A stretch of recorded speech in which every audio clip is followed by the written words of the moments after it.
दुख हमारी ज़िंदगी में ना आए, तो सुख का एहसास नहीं होता और जब सुख आ जाते हैं, तो इंसान दुःख भूल जाता है।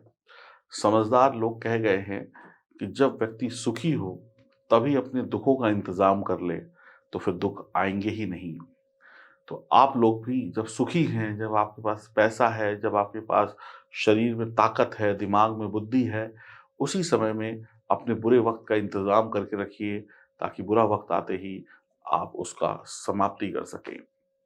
तभी आपका जीवन सुखी रहेगा। मैं एस्ट्रोलॉजर सचिन स्वागत और अभिनंदन करता हूँ अपने सभी प्रिय दर्शकों का इस साप्ताहिक राशिफल में। यह साप्ताहिक राशिफल चंद्र राशि और नाम राशि पर आधारित होगा। आप सभी लोग चैनल को सब्सक्राइब करें, बेल आइकन के बटन को दबाएं, फेसबुक और इंस्टाग्राम पर हमें फॉलो करें।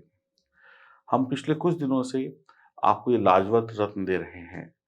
ये लाजवंत रत्न आप में से जिन लोगों ने प्राप्त किया, उन लोगों को लाभ अवश्य हुआ होगा। वो लोग अपनी राय कमेंट बॉक्स में लिख सकते हैं। जो भी लोग लाजवंत रत्न नहीं खरीद पाए हैं, वो लोग लाजवंत रत्न खरीद सकते हैं। दिए गए नंबरों पर संपर्क करें L8 लिखकर। मैं सिर्फ यही कहूँगा, इस रत्न को पहनने से आपके शारीरिक और मानसिक कष्ट दूर हो जाएँगे और ग्रह मजबूत हो जाएँगे। अब बात करते हैं आपकी राशि की। आने वाला सप्ताह 22 तारीख से लेकर 28 तारीख तक का समय आपके लिए किस प्रकार का होगा और किस प्रकार से आपको क्या उपाय करने चाहिए, आपका भाग्य प्रतिशत क्या है, आपका लक क्या है, ये सब मैं आपको बताऊँगा। आइए शुभारंभ करते हैं। सप्ताह के आरंभ की अवधि में ग्रहों की स्थिति के प्रभाव से वित्तीय घाटा, ऊर्जा और धन का अपव्यय दिखाई पड़ रहा है, यानी थोड़ा-सा सावधान रहना होगा। इस नकारात्मक स्थिति से बाहर आने के लिए आपको धैर्य नहीं खोना है, अपने आत्मविश्वास को बनाए रखना है। इसके अतिरिक्त इस समय में आपको बिना किसी गलती के अपमान का सामना करना पड़ सकता है या जो गलती आपने ना की हो उसकी सज़ा मिल सकती है। आपको निराशा होगी, आशावादी बने रहें और कुछ समय के लिए नई गतिविधि, नए उपक्रम, नई चीज़ों को शुरू करने के लिए रुक जाएँ। सप्ताह का मध्य भाग सुस्ती, थकान, शारीरिक कमजोरी, आत्मविश्वास और ऊर्जा की कमी का संकेत दे रहा है। इस थकान और निराशा की स्थिति से बाहर निकलने के लिए आपको खुद ही मेहनत करनी होगी। अपनी दिनचर्या को व्यवस्थित करना होगा, अपनी परेशानियों का अंत खुद ही करना होगा। आपकी सफलता कार्यक्षेत्र में कार्यकुशलता और विश्वास को फिर से बहाल करने के लिए आपको खूब मेहनत करनी होगी। अपने अच्छे दिनों को आपको खुद ही वापस लाना होगा। सप्ताह के बाकी बचे दिनों में आपको परिवार के सदस्यों का साथ मिलने से थोड़ी-सी स्थिति बेहतर होगी। लेकिन फिर भी आपके आत्मविश्वास में कमी होने से आपके जीवन में अशांति रहेगी या आप कहें सुखों का आनंद कम ले पाएँगे। इसके अलावा धन की कमी और परिवार में सामंजस्य की कमी से संबंधित मुद्दों को समाधान करना आपके लिए मुश्किल होगा। यह सप्ताह कठिन है। 22-23 को समय खराब रहेगा। आप हल्का तनाव, आलस्य महसूस करेंगे, थकान महसूस करेंगे। 24-25 को समय पूर्णतया थोड़ा-सा ठीक हो जाएगा। आप अपनी योग्यता और व क्षमता का भरपूर इस्तेमाल करेंगे और लाभ के लिए प्रयास करेंगे। कारोबार में नई योजनाएँ बनाएँ, नए तरीके ढूँढें, पुराने तरीकों से काम नहीं चलेगा। व्यवसाय और नौकरी में आपको नए प्रयास करने होंगे, तभी आपको सफलता मिलेगी। 25, 26, 27 तारीख को समय थोड़ा-सा ठीक है। समय शांतिप्रद और संतोषप्रद रहेगा। बुद्धिमत्ता और चतुराई से, चालाकी से आप अपने काम बनवा सकते हैं। 28 तारीख को थोड़ा-थोड़ा धन आना शुरू होगा, थोड़ी-थोड़ी सफलता मिलनी शुरू होगी। आर्थिक स्थिति धीरे-धीरे बेहतर होगी। आमदनी धीमे-धीमे बढ़ेगी। व्यापार में तरक्की करेंगे, कुछ नया कार्य कर सकते हैं।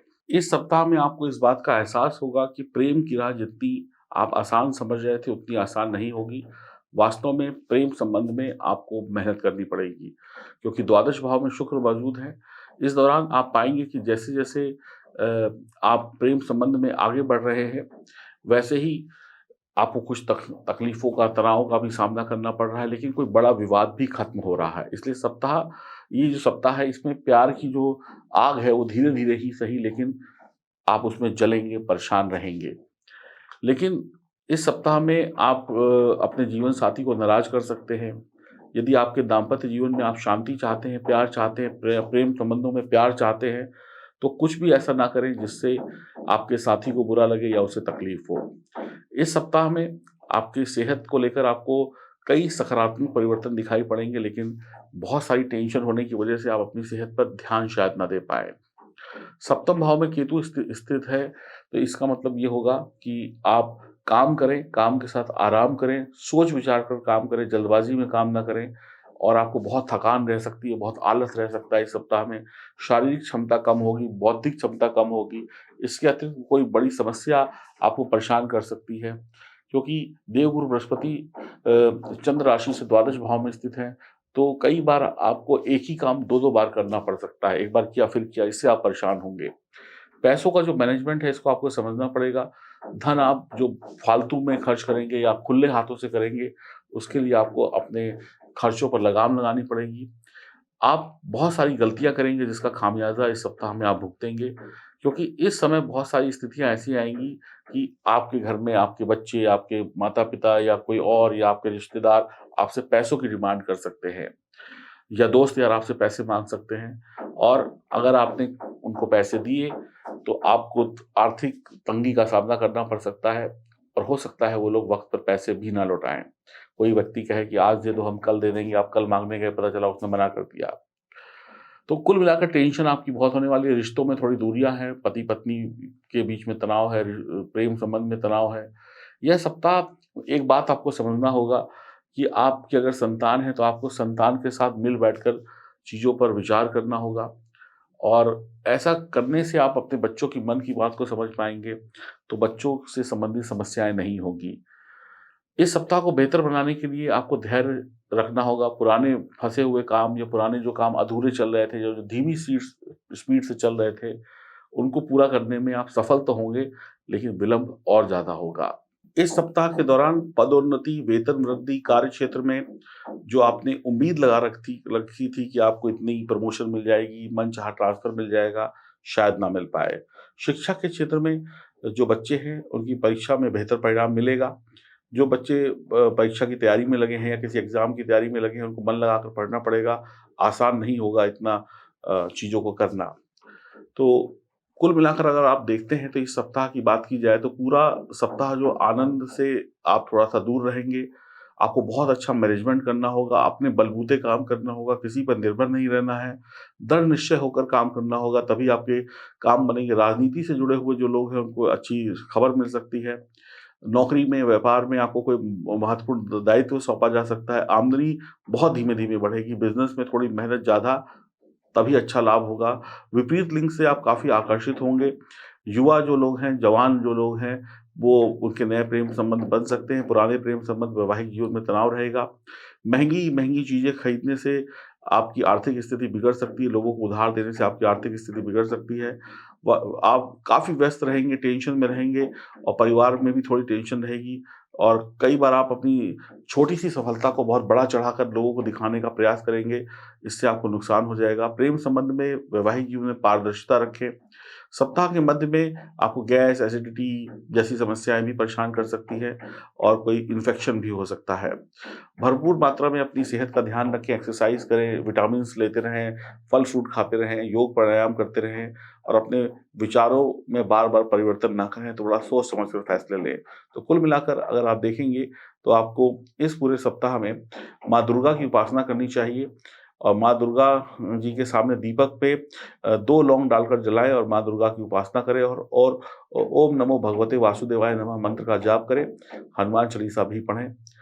ये 3 प्रयोग करने से आपको लाभ हो जाएगा और इसके साथ-साथ मैं ये कहूँगा करीब-करीब आपका ये जो सप्ताह है 50% अच्छा है, 50% बुरा है। आप अपनी सावधानी से इस सप्ताह को बेहतर बना सकते हैं। आप लोग थोड़ी-सी मेहनत करेंगे, थोड़ा-सा ध्यान देंगे सप्ताह में तो ही आपको अच्छे रिज़ल्ट मिलेंगे, नहीं तो आपको संघर्ष करना पड़ेगा। अब हम जानते हैं कि हमें कौन-कौन से और उपाय करने से अच्छा लाभ मिल सकता है। उपाय उपाय क्या होता है? उपाय करने से राहत मिलती है। सर दर्द हुआ, गोली खा ली, सर दर्द ठीक हो गया, तो गोली एक उपाय है। उसी प्रकार से ग्रह कोई खराब होता है, तो उसको सही करने के लिए ग्रहों का उपाय किया जाता है। आपकी जन्म कुंडली मतलब आपकी जन्म कुंडली में जो 9 ग्रह हैं, 12 खानों में बैठे हैं, ये बताते हैं कि आप कब क्या कर सकते हो, क्या आपको मिलना चाहिए। ये जन्म कैसा है, अगला जन्म कैसा होगा, पिछला जन्म कैसा था, ये सब कुछ आपकी कुंडली बताती है। फिलहाल अगर आप अपने इस जन्म को सुधारना चाहते हैं, तो आपको अपनी जन्म कुंडली की जाँच करानी चाहिए, क्योंकि जन्म कुंडली ही बताएगी कि आप कब कितना कमाएँगे, कब कितना खोएँगे, किससे मोहब्बत होगी, कौन सच्ची मोहब्बत करेगा, कौन हमारा दुश्मन है, शादी होगी कि नहीं होगी, हो गई तो चलेगी कि नहीं चलेगी, बच्चे होंगे कि नहीं होंगे, बच्चे हुए तो क्या बुढ़ापे में हमारा सहारा बनेंगे? हम विदेश जाएँगे कि नहीं जाएँगे? पता चला हम विदेश तो चले गए लेकिन हमारी हालत इंडिया से भी बदतर हो गई। हम यहाँ पे राजा थे, विदेश जाकर भिखारी बन गए। क्या हम यहाँ पे गरीब हैं, क्या विदेश जाकर अमीर बनेंगे? क्या मैं आईएएस ऑफ़िसर बन सकता हूँ या मुझे डॉक्टर बनना चाहिए? नहीं, मुझे तो इंजीनियरिंग करनी चाहिए। ये दिमाग में घूम रहा है लेकिन समझ में नहीं आ रहा करें तो करें क्या? इसका जवाब कौन देगा? आपकी जन्म कुंडली देगी। क्या मुझे अपने दम पर बिज़नेस करना चाहिए या पिता का बिज़नेस सँभालना चाहिए? या मुझे नौकरी करनी चाहिए? क्या मुझे सूट करेगा? इसका जवाब हम आपको देंगे आपकी जन्म कुंडली देखकर। क्या मुझे भविष्य में कोई रोग हो सकता है, कोई तकलीफ़ हो सकती है? इसका जवाब हम देंगे आपको आपकी जन्म कुंडली देखकर। क्या मेरे पास सब कुछ होगा, धन-दौलत सब कुछ होगा? क्या मैं इस दुनिया में जो चाहता हूँ खरीद सकता हूँ, जो चाहिए वो मुझे मिलेगा? क्या मेरी किस्मत इतनी अच्छी है? ये हम बताएँगे अच्छी है कि नहीं अच्छी है, आपकी जन्म कुंडली देखकर। तो जो भी कुछ है, वो आपकी जन्म कुंडली देखकर ही पता चलेगा, मेरा असली दोस्त कौन है, मेरा नकली दोस्त कौन है।